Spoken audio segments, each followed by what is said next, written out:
Hi guys, this is Connie. And now that I think we've gotten most of the kinks with the camera out, I hope so, we'll find out soon enough, we're gonna try reading 8 Keys again.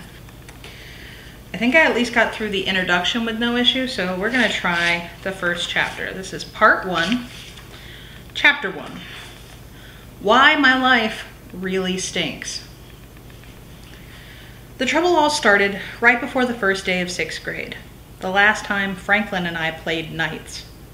Knights works like this. We get our swords, we head out to the woods, and we go on chivalrous missions to battle ghost knights. Uncle Hugh made our wooden swords when we were 6, which is when we came up with the game.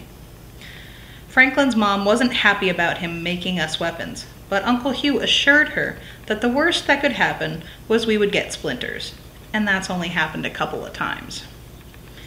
We never really battle each other, or at least we never had before. Franklin met me in the woods with his purple bicycle helmet on. Some days he wears his helmet when we play. It's weird, but I don't say anything about it. It's not like it matters anyway. Franklin almost always begins the game. He did that day too. "Kneel before me," he announced in his deepest voice. I knelt and bowed my head. Your quest shall be to find the missing cast of King Alberto. I think it's a cask, I interrupted in a regular voice, looking up. With a K. I'm not sure, Franklin admitted, also in his regular voice. Then he whispered as if it were a secret from the game. What is that anyway? I don't know. Franklin shrugged, put his serious face back on, and continued in his deep voice. You are to find the missing casket of King Alberto. Rise, Sir Knight, and go forth upon your quest. He tapped my shoulders lightly with his sword. I stood and knocked his sword with mine, which was his signal to go forth upon the same quest. We took off slowly at first, until Franklin yelled, Ghost Knight behind you! I stopped to battle the phantom who aimed to ruin our quest. Franklin let out another scream and ran past me to battle a few more ghosts. My ghost killed by decapitation. I paused for a minute to watch Franklin. He looked funny, swinging his sword and yelling at things that weren't really there. I'd never thought about what we looked like playing. Was it a silly thing to do, really? An abandoned cardboard box lay close by. I summoned my deepest voice. Halt, human, I yelled. Halt! Franklin stopped, breathing hard. Yes, good night? Good lady, I corrected in my deep voice. Huh? He asked in his regular voice. I am a lady knight, I said. There are no lady knights, he said. Of course there are. I'm a lady ghost knight, possessing the body of the knight you thought you knew.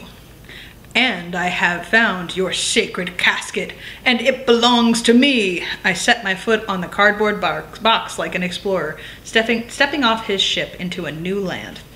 You have no choice but to fight me. Franklin thought for only a second before falling back into the game. You shall never have our sacred casket, demon, and I shall free my fellow knight from your possession. He dove at me, sword outstretched, and I met his sword with my own. There was no neat clash of metal, just a dull thunk of wood smacking wood. We both hit hard. After a few strong hits, which sent Franklin darting backward, I turned and ran, scooping up the cardboard box, the cast or the cask or the casket or whatever it was now, looking back to swipe at Franklin every few feet. He was putting up a good fight. This was definitely one of the best games of Knights we had ever played. But when you're playing Knights in the woods, you have to be careful of these things all at once. Where you swing your sword, that you don't drop your treasure, and that you look where you're going. It's not hard to guess which one I forgot. We came to a stretch of the woods where the path ran above a steep hill. I twisted to take another hit at Franklin, but my front foot slipped, and I fell. After the world had stopped tumbling, I heard, Elise! Elise! Elise! Franklin hurrying after me through all the rocks and leaves and vines and shrubs and prickers that lined the hill. "Next time," Franklin panted when he'd caught up with me, where I was lying curled up in a ball, "you should wear knee pads and shin guards." The front of my legs, from my knees to my ankles, ended up covered in bloody streaks. Aunt Bessie made me sit for her to clean all the cuts, but they dried in yucky scabs all over me for my first day at my new middle school. Aunt Bessie and Uncle Hugh both vetoed the long jeans I was wearing to hide my wounds. "It's too darn hot for that sort of silliness. You'll pass out," declared Uncle Hugh. "The material will rub against those cuts and open them right up," insisted Aunt Bessie. I sat on the edge of the bathtub in my shorts with a box of Band-Aids, plain ones, thank goodness, and stuck them all over my legs. When I had a crisscross of at least 20 peach bandages over my tan legs, I realized that trying to hide the scabs was even worse than just letting them show. I rested my head on my knees and let out a huge grrr of frustration. "Elise, the bus will be coming," Aunt Bessie peeked around the door. "Do you want us to walk with you?" "No," I said. As I walked out the front door, some of the Band-Aids dropped off my legs, not sticking on one side. I grabbed one to yank it off, but the other side was tightly glued to the hairs on my leg. "Ow!" I yelled as I ripped it off. I added "bye" before leaving Uncle Hugh and Aunt Bessie standing on the porch, looking kind of worried. When I made it to the bus stop, the usual kids from our grade were there. Franklin, plus Sam, Ben, Stuart, and Diana. I had never really gotten to know the other boys, and what I knew about Diana was that she wore funny cat sweaters. Because it was hot, she was in a cat t-shirt, pink with a black and white cat patched on in other materials. "Hi," she said. "Hi," I answered. I went to camp all summer, and there was no electricity and no real toilets." "Sounds awesome," I said. Not sure if that was awesome. Talking with Diana always made me feel uncomfortable. She was so weird. The older kids, who had gone off to middle school before us, were clumped together a few yards away, talking and laughing and ignoring us. No parents had come to the bus stop. Once we got on the bus, it was totally like usual. Just me and Franklin on our own, in our own seat, having our own conversation. That was how the whole school day always used to go. We didn't really need to get to know the other kids because we had each other. Franklin, of course, didn't comment on my yucky legs. It was like he couldn't see them, even though I couldn't help but stare at them the whole time, thinking about how messed up they looked.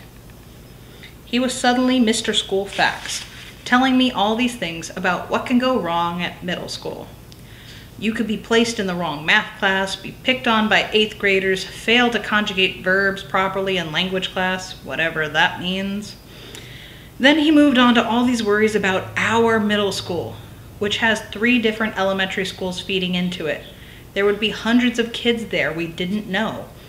And then he actually calculated how many that would be by taking the average number of kids per grade in our area's elementary schools and multiplying that by the number of grades in the middle school and multiplying that by the number of feeder schools, minus ours, of course.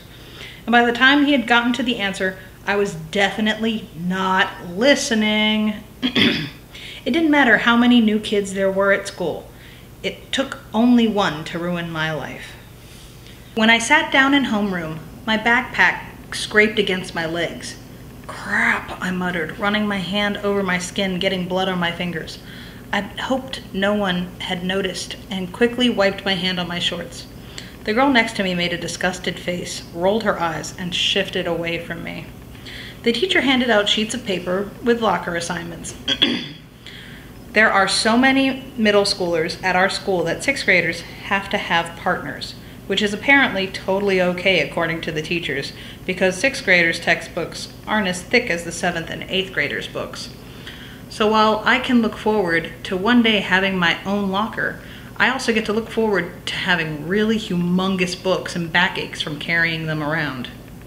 The locker assignments seemed to be alphabetical because across from my name, Elise Bertrand, was Amanda Betterman. We were given 20 minutes to set up our lockers. In the hall, I followed the numbers until I found 2716. And who should show up at the same time but the girl who'd sat next to me in homeroom.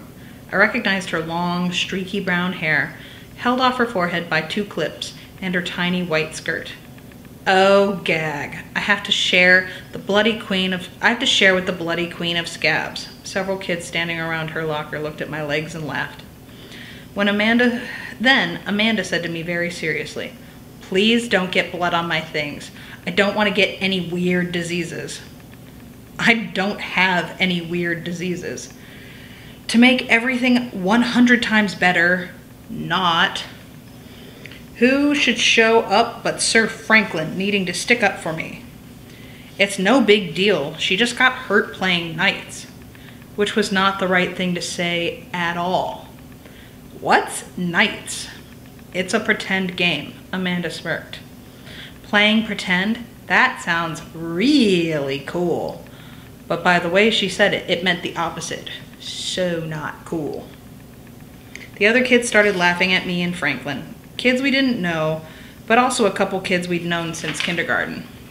Apparently cool 6th graders don't play. They definitely don't play knights. They have streaky hair and short skirts. But there I was on the first day of school with scabby knees like a kindergartner, and my best friend got me pegged as a baby. And that's the end of chapter 1. We'll check in with chapter 2 next time. I just got this for my birthday. It's the cutest thing ever. It's so soft and fluffy. I love it.